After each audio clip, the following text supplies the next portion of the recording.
Have you ever gone to chuck on your helmet or perhaps your riding pads and noticed they just stink of stale sweat? I'm sure one or two of you have at some point, I know I have, or worse still, perhaps you've been in a lift queue behind someone that absolutely stinks of stale BO. It's not very nice, is it? So in today's video, we're going to look at how you look after your riding protection, helmet, shoes, pads, that sort of stuff. Make sure that they last long and more importantly, they don't stink. Now in the wet months, it's actually pretty easy to look after your riding gear because of the fact it's going to get wet and muddy on a regular basis, so you're forced to kind of clean it and naturally look after it. But when it's nice and sunny out, the trails are dry and dusty and you've got the time on your hands basically to get out at lunchtime for a blast, maybe before and after work, that sort of thing, it can be pretty easy to just hang the helmet up after riding, sling the knee pads and your shoes in the corner for the next ride and leave them festering there. Now, it's not very good for you. Obviously, it's going to stink after a while, but you can get salt rashes from all the sweat and stuff that builds up, and that's just not very nice because you'll end up in a state where you can't actually wear those knee pads, or you get irritation on the skin, that sort of thing. And of course, you're just going to end up stinking. We're talking about that proper trailside funk. Not the cool Bootsy Collins sort of stuff. We're talking like you've been washing with a kebab flannel. Ugh, disgusting. Right, let's get to the bottom of this, shall we? Now, I think it's fair to say that knee pads, especially actually of all the bits of armour, are kind of like the unsung heroes of the clothing and protection world in mountain biking. Helmet is a bit of a given, your gloves you're just going to sling them in a washing machine or whatever, but your knee pads, I know far too many people, myself included, that will pull them off after a ride. If you've driven to the trails, for example, just sling them in a boot for next time, and that's when they're going to start stinking. So don't be tempted to do that. You want to look after them properly. Now, let's talk about the interim way of cleaning them, or in fact, just trying to avoid that dreaded funk to start with. Get yourself some sort of antibacterial spray. Now, Muck-Off make a dedicated one. It's an antibacterial equipment cleaner, but you can use many household sprays, ones that are safe for use around your skin. You do need to check this on them.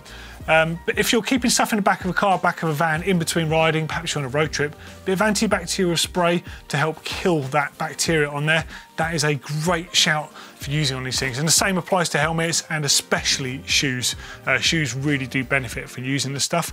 But moving on to washing stuff, make sure that you use the actual instructions. Sounds a bit obvious, but it's really quite important.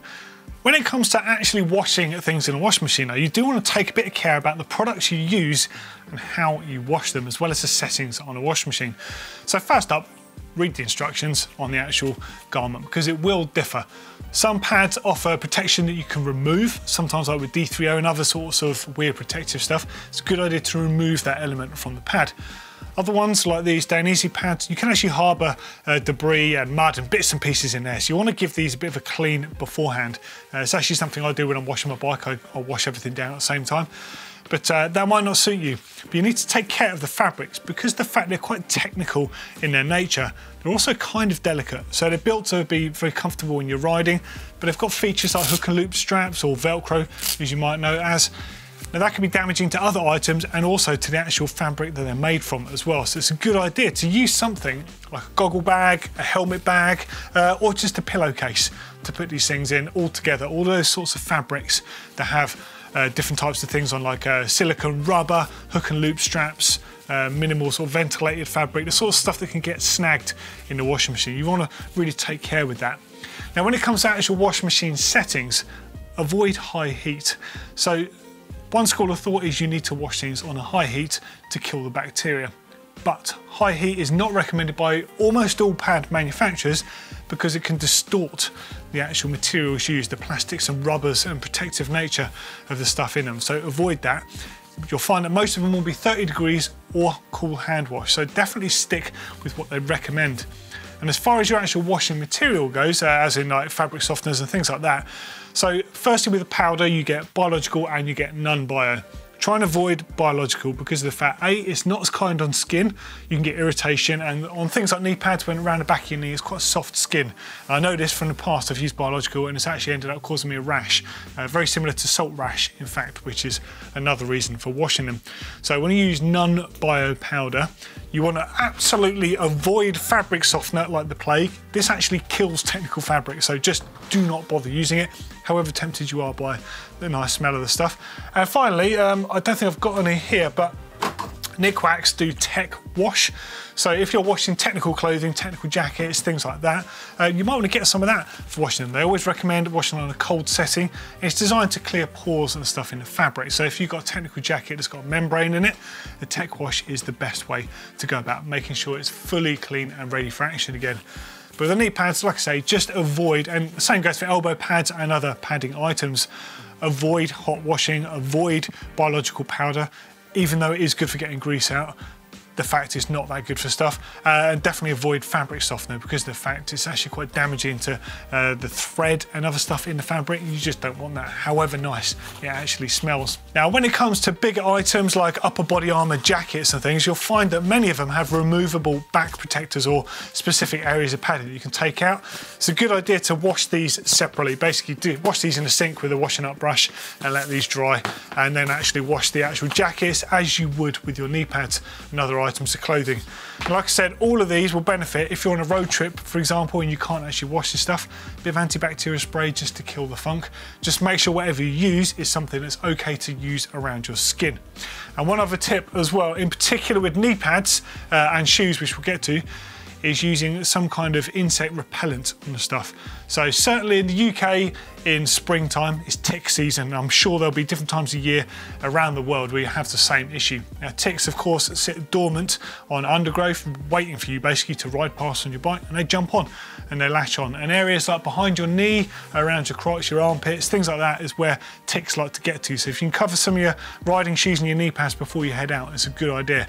But if using any sort of insect repellents, things like that, anything with DEET in, be very cautious. Don't get that anywhere near your helmet, and don't get it near any sort of the plastic items on the pads, because DEET, if any of you have been travelling before, you might notice it melts the buckles on rucksacks. So just think of the damage it can do to your bags. Great stuff for killing the bugs, but not the best stuff. So DEET free is really where you want to be looking for that sort of stuff.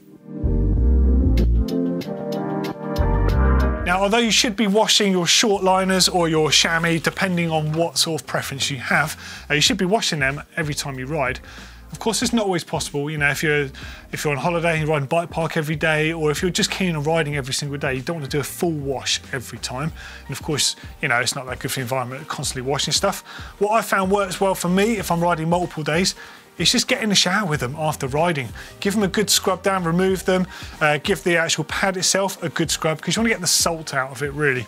Of course, killing bacteria is the name of the game, but get the salt out, because you can get salt rashes, really uncomfortable. I've had that on the back of my knees before, as well as around your other areas. So killing that is a good idea. Do it in the shower is great. You're getting in the shower anyway, so it's kind of a good way of just keeping things trucking on for a few more rides. Okay, next up, your helmet. The single most important thing other than your bike, because of the fact you really can't ride a bike without one of these. You need to look after these. You need to make sure that they're clean. You need to make sure that they're in good working order, i.e. there's no visible cracks or any damage. If there is, it's time for a new helmet. But you've got to take care how you clean them and what you clean them with. So for starters, the straps themselves, I'm sure you noticed this, in the summer they can get they go a bit rigid with sweat, so you want to clean these out. I actually like to use a hose on these, not a jet wash as such, but you can get a lot of the stuff straight out of these and they come up really well. The padding on the inside, now you can remove the padding, do it very carefully though, because of the fact that little Velcro tabs that are actually attached to you quite often peel out of the helmet. Remove your padding, and the same thing applies. Wash it in a goggle bag or something like that in the washing machine, because if anything sticks to it, it can tear it and misshape it.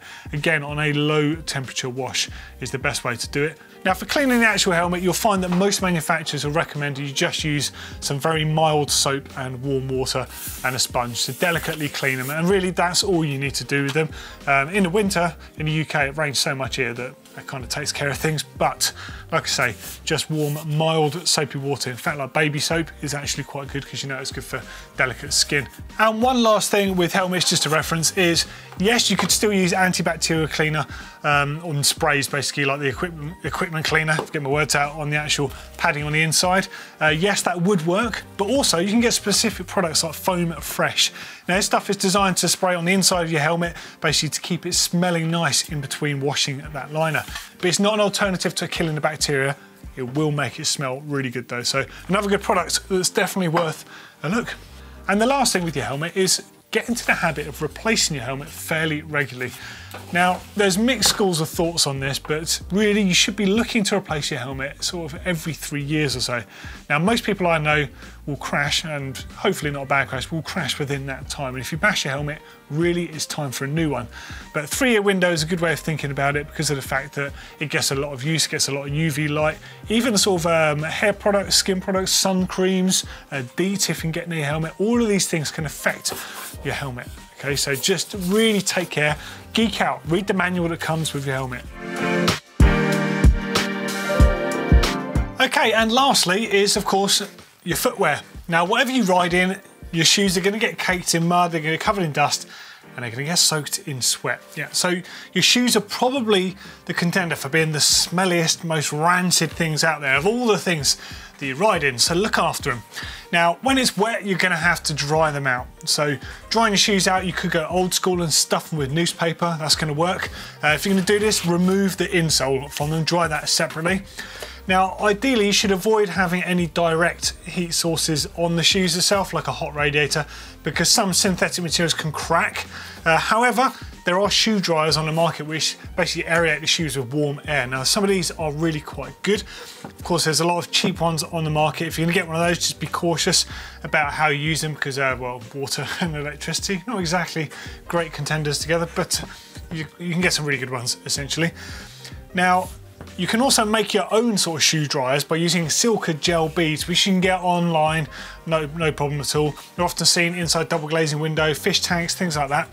And you can stuff them inside a sock, tie a knot in a sock, and you can use that and it draws out the moisture from the shoe. Now, in extended wet months, like British winter, Northern Hemisphere type stuff, your shoes are going to be damp a lot of the time, and that's when it can get smelly. So in addition to drying them out, you might want to use some sort of antibacterial equipment cleaner on them, or even something like we suggested earlier, like the old Foam Fresh. Essentially, this keeps that funk at bay. There's nothing worse than stinky shoes, especially ones that smell all damp and musky and horrible. But when it comes to summer, it can be pretty easy actually to avoid cleaning your shoes at all. They kind of look clean. In fact, I haven't cleaned these shoes for the last 2 rides, so I'm the perfect example of this, but I have put antibacterial spray on them just to, in particular around the neoprene, because that's the stuff I find on these actually gets a bit funky. Again, always remove the inners on them, but there's more things to actually look after on your shoes. Now, bear in mind, on a lot of technical riding shoes, you have things like buckles, you have boa systems. If you've got a boa system, they're held on in place by tiny little screws. Check them from time to time. You can treat them to a bit of lubricant, make sure that the system is actually working as it should do, because they can get bashed, they can get knocked, they can get full of mud, they can get salt in them, which actually stops them working sometimes. Give your shoes a bit of TLC. And the same goes for the cleats on the bottom. If you come in from a wet ride, put some water displacer on the cleat, because quite often your cleats will find the bolts themselves can rust in. And if that happens, it can be very difficult to remove, mainly because there's a tiny little 4mm Allen key head in those and it's quite shallow. So it's very easy to round those out, and drilling them out, I can assure you, it's not much fun. You can do it, it's not that much of a problem, but it's a bit of a pain to do it when you could have just looked after them in the first place. So really, there are loads of things to look after on your shoes. So don't just kick off your shoes into the corner of the room when you come in for your ride and leave them for next time and expect them to not smell. You want to look after them. Okay, well, that's really it when it comes to looking after your protective stuff that you ride your mountain bike in, your helmets, your liners, your armour, more importantly, and of course your riding shoes. Now, I'm sure some of these tips will have been taken on board by some of you, but there's also, we all know a few riders with smelly gear out there, so feel free to name and shame those stinky old riders in the comments underneath, and maybe they can get their act together and wash their gear properly. Hopefully this video has been helpful. Feel free to leave us some comments in the section underneath there, and we'll see you in the next video. See you later.